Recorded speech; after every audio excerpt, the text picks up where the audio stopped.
Hello, my bumped, bruised, and blessed family. For those of you that have been here, welcome back. For anyone that is new, my name is Michelle. I have founded this amazing community to validate and support victims of narcissistic abuse. I myself was raised in a toxic, dysfunctional family unit. I call it the dysfunctional unit because I have a real family now, and these people disgrace the name of family and all things related. I had a narcissistic mother, an enabling father, a golden boy, flying monkey, older brother, and as I said, I have been the tried and true scapegoat my entire life, the black sheep. I later, unfortunately, gravitated to a narcissistic partner, as most of us do, and thankfully that has dissolved. He discarded me, dumped me. Best thing that loser ever did for me in my life. I am living my best life, married to my amazing husband. We have beautiful children, and I'm super grateful, and that is why I put these videos out to support each other and pay it forward.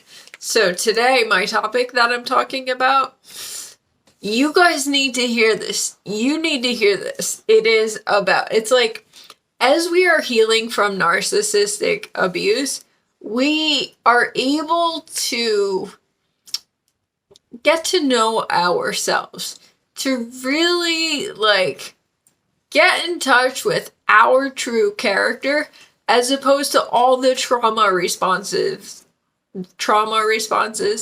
that have basically comprised our entire character, right? Like being people pleasers, walking on eggshells, being the fawn, always trying to keep everybody happy. That's because we've been forced into this state of hypervigilance, and I used to be super sarcastic all the time. That's a passive-aggressive outlet for your repressed pain. And so my point is that as we heal, I'm 3 years into it, I'm proud to say, 3 years into no contact, and I've come to realize something very important for us, because I'm going to say 99.9% of us are empaths. We are like the prime supply for narcissists. They come after us, rightfully so, because we're super awesome people and we have so much to offer. And the narcissists are just emotional vampires. They're energy vampires. They just suck the life out of you, and we have endless supply. So they target empaths. So as an empath, we get very invested in people that we love and care about. I am very much that way, as is my husband, and I've always joked with him that he's extra, and you know what? I'm extra too, but I guess I have kind of refined my extra in my later life here. But nonetheless, I am very passionate, as I know you guys are, and I know my husband is, where you get so invested in people. That's one of the reasons why I'm not a narc abuse coach, because I just get too attached to people. People in my life that I truly love and care about, I'm all in, and the downside of that is that we desperately want to help people, and it's always at our expense, right? So we are self-sacrificing, and it becomes detrimental to us when we want better for someone. But here's the thing, you guys, we are the exception, we're not the norm, which is awesome. It's good to be special, but not everybody sees things the way that we do. Not everyone is as passionate as we are. We invest ourselves in people that we love and care about, and we want better for them, but you just have to leave people where they are in life. This is a hard lesson that I have learned. And as victims of narcissistic abuse, I have a hair on my mouth. As victims of narcissistic abuse, That's what kept us stuck in this abusive cycle for so long, right?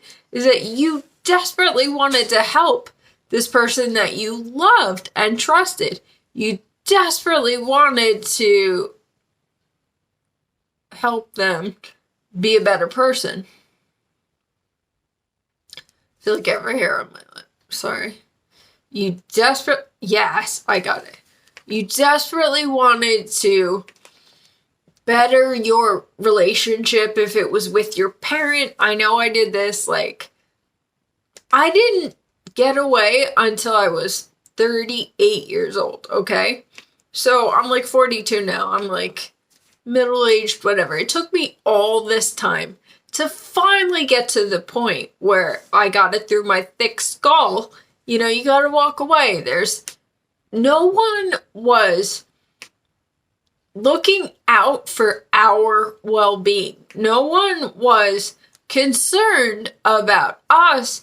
Narcissists are so egocentric. The whole world revolves around them, right? So even their own children, they view as somehow serving them. Narcissists look at their children as unlimited supply that they are entitled to. Their children exist to serve them and only them, and that's it. So, it's as far as there's this awesome quote I just read. It says that, you know, there's a rare breed of people out there that go all in. You love with all your heart, with reckless abandon. You've been hurt and disappointed. People rarely, like, no one really reciprocates the same level of dedication and selflessness that you do, but you just keep trucking ahead. You just keep forging ahead, trucking on, because that's just who we are. That's just how we're made, right? We couldn't change it if we wanted to. So it says, like, we're forgiving, we are selfless, we're quick to just put other people ahead of ourselves. And like I said, I'm later in life here, I'm finally grasping the concept that you just can't want better for people. Like, the majority of as human beings, it is our nature to fear change, to fear the unknown, right? So many people are just trapped in this routine, this comfortable, miserable cycle, right? Like, they're not happy, but it's comfortable, so they want to stay there. They just want to keep in that space. And it's so hard, because when you have a friend that you love and appreciate, and, you know, we love with everything we have, we're all in, it's like you see that they should want better for themselves in their lives, and they don't. Nothing you can do about it. I mean, shoot, if someone comes to you and clearly wants to make changes in their life, yes, you are their person, like, all the day is long. But if people don't want to change, there's nothing we can do about it. And narcissists, hands down, don't want to change. They see nothing wrong with themselves. I've said this ad nauseum. The narcissistic personality disorder is an impenetrable defense. It is this self-protective, persona that they have erected to protect themselves from all things, from being vulnerable, from all things undesirable or uncomfortable. They will not face it. They won't face their issues. They won't face their pain. They don't want anything to do with it. So this is a lesson that we've been learning over and over and over again. And it's time to see it for what it is and just accept it, you guys. I'm thrilled to say that I get it. I'm here finally. Like, I have heard that concept. You've probably heard it so many times as well.